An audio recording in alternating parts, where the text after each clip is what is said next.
So welcome in everyone. All right, so it's actually 5:55 on the dot here in Moncton, New Brunswick. I hope everybody is doing well.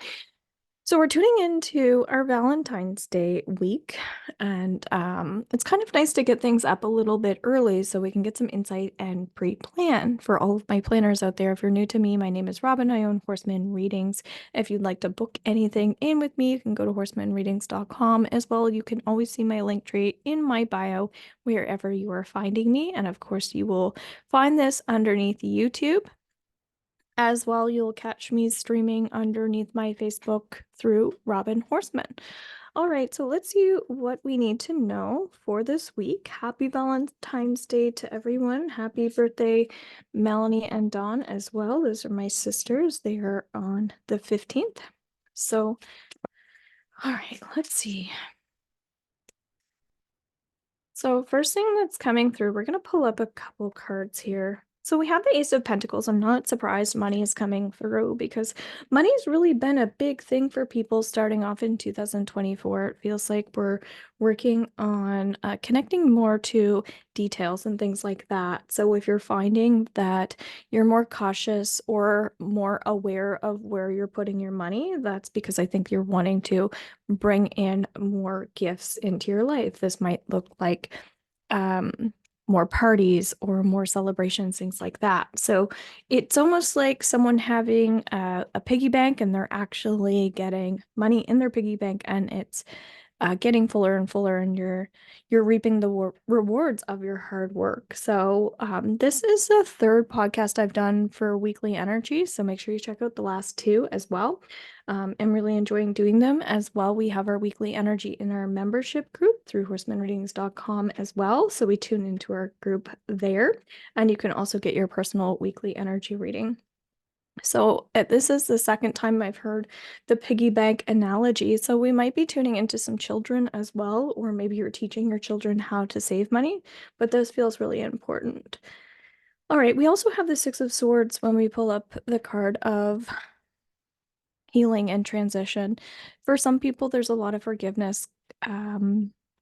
This week, it feels like you're finally letting go and you're releasing. You might be tuning in more to the community and getting more of a sense of where your people are. This might be reconnection or reevaluating. You might be finding that you're joining new committees or wanting to get away from certain people that aren't your people as well. So as we transition into our new beginnings with the new moon coming in on the 9th, you're going to find that you're really starting to listen in a lot more. All right, we also have the Eight of Swords. So when we see swords coming up a lot, just so you know, I'm reading tarot and angel cards. So if you're new to me, I've been reading tarot for, I don't want to age myself here, but we're going to go with 17 years. And tarot is something that when you work with it, it really teaches you a lot of lessons. And so they're just cards that we pull up. They're helpful in the sense of that they tell a story and there's a lot of history to them.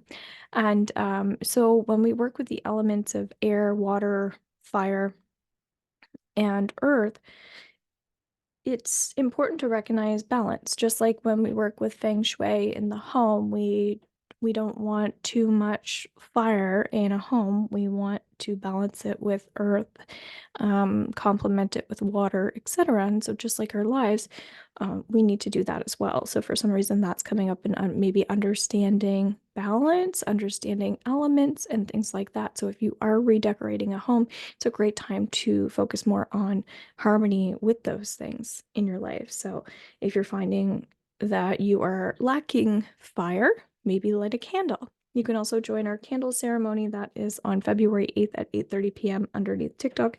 You can purchase a candle and join that ceremony and receive healing as well.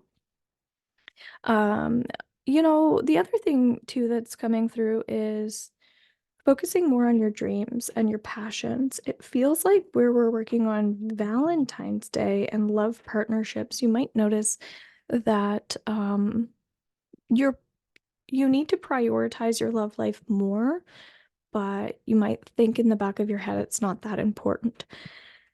So there are some people that might be in panic around Valentine's Day, or they're feeling flustered or overwhelmed. And the biggest message that I'm getting here is maybe it's time to move forward.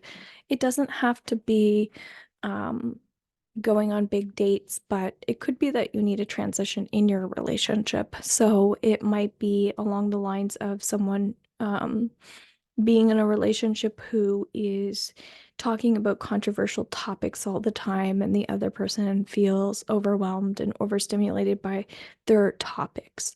And so it's as simple as that. Instead of having a conversation about it, one person might say, "Oh, they're too much," something like that. So I'm getting that it's really important to identify with the other person's strengths in the relationship. Okay, this person's like that, and I'm like this, and that's okay. So if you're going to find balance in your relationship, it does feel like it's important to do that, regardless of how long you've been with that person. It's really important to accept their strengths instead of focusing on their weaknesses, because this is a time of love. And so I'm thinking that maybe there's an old version of you that's still wanting to change things or change your partner or change yourself.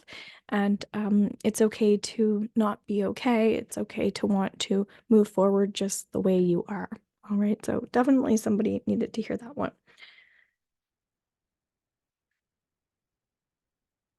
The other thing that's coming up here for this week, you might find around the 15th. There's a lot more worry than there needs to be.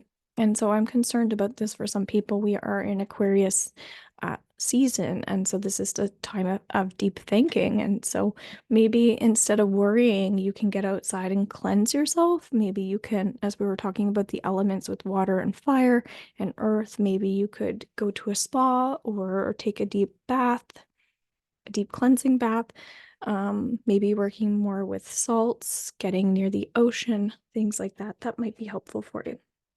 I'm also feeling like as we tune more into, again, dreams and passions, that keeps coming up. I think you might find around the 18th, coming to the end of our week here. It talks a little bit about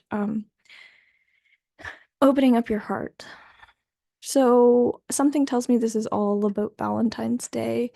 You might find that being on Valentine's Day alone as well could mean that you feel sad or alone for some people. And maybe it's time to start back at square one of dating. And if that's hard for you to think about, maybe it's just looking at your relationship with yourself and how that's developing as well. It doesn't mean that you're going to start dating in the next year or two. It might mean that I'm going to start taking care of myself, buying myself flowers, and rewarding myself for the little things that I'm doing. So self-love is definitely coming in this week. You might find that your energy's a little bit lower as well, and it's not a bad thing. It might mean that you need to um, kind of become a bit more introverted, that sort of thing. So I'm not sensing that this is a big week for strong public affection or public attention. If anything, it feels like a recovery process. If you've been going through changes, there are some stages that we need to go through. And I'm also getting to expect the unexpected. So making sure you're taking your time this week as you move through whatever you're experiencing. So that is our weekly energy reading. I hope you enjoyed this. Please make sure you take the time to follow me over on TikTok, Instagram, Facebook, and YouTube. And we will see you next time. Bye for now.